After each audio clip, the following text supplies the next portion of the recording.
What's going down, folks? It's your boy C23 back on the sticks once again with another NBA 2K15 My Career episode for you. And in this one, I'm bringing you Game 2 of the Western Conference semifinals. We're on the road against the Spurs, and we're really looking to match the intensity from Game 1. We came out here and handled business.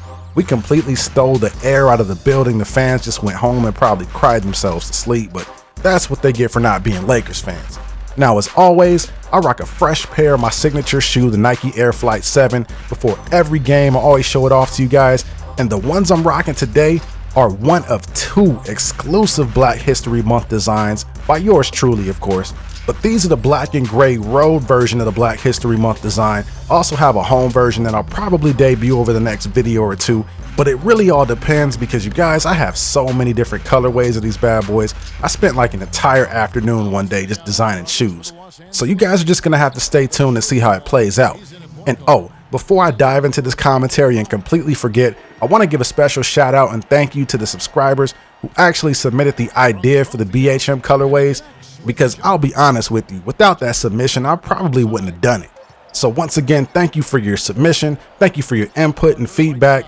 That's why you guys mean so much to me, and that's why I think you're the best subscribers on YouTube. But now that we got that out the way, it's time to go beast mode on the Spurs, on Tony Parker, on Mono Ginobili. Even Popovich can come off the bench and get some if he really wants it, because we are taking no prisoners. It's Game 2 of the Western Conference semifinals, so we're coming out to take care of business. And I already showed you in Game 1 that Tony Parker cannot stop me.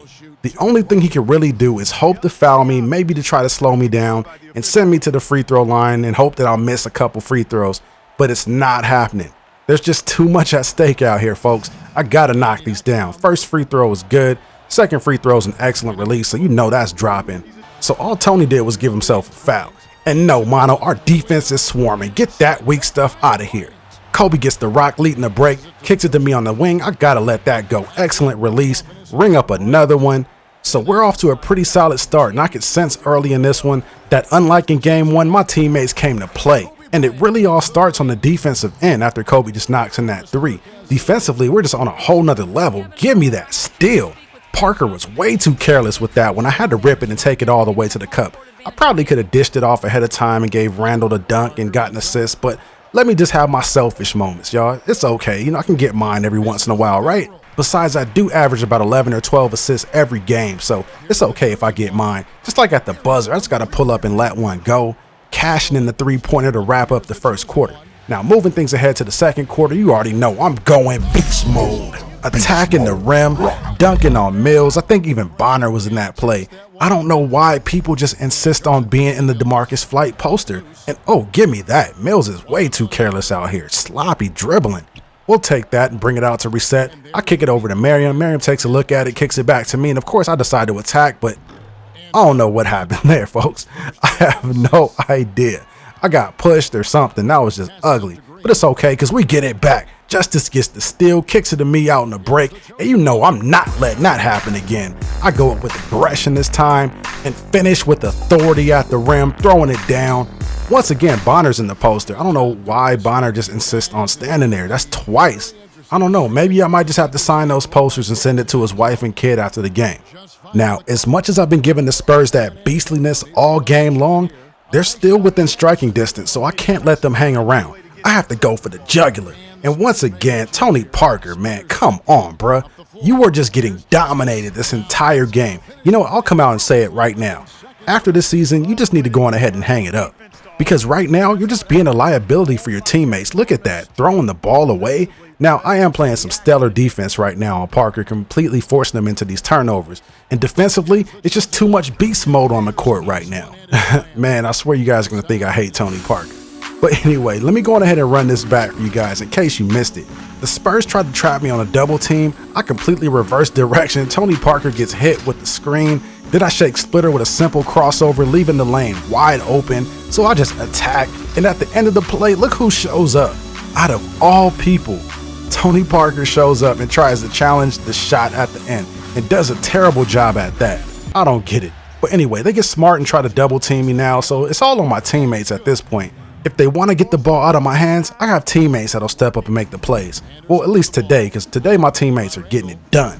Now, Parker beats me backdoor on this play and just blows a wide open layup. I'm telling you, Parker is no longer ready for NBA competition. He no longer has what it takes to go beast mode on an opponent and just completely embarrass him the way that DeMarcus Flight's been pretty much doing all game long.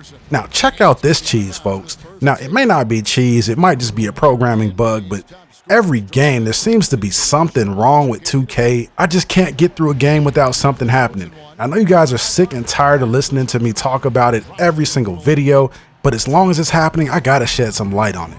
Back to the gameplay, I rip Tony Parker yet again, get a breakaway opportunity, throw it down on Tony Parker yet again. Folks, I know we're 2 games into this playoff series, but do I really need to mention Parker's name anymore this entire series? Can somebody do me a favor? Can somebody come up with a name that we can call Tony Parker?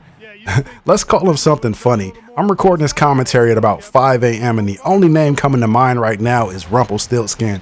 And I'm not going to call Tony Parker Rumpelstiltskin. So somebody else come up with a funnier name for me. Drop me a comment and let me know what you guys got.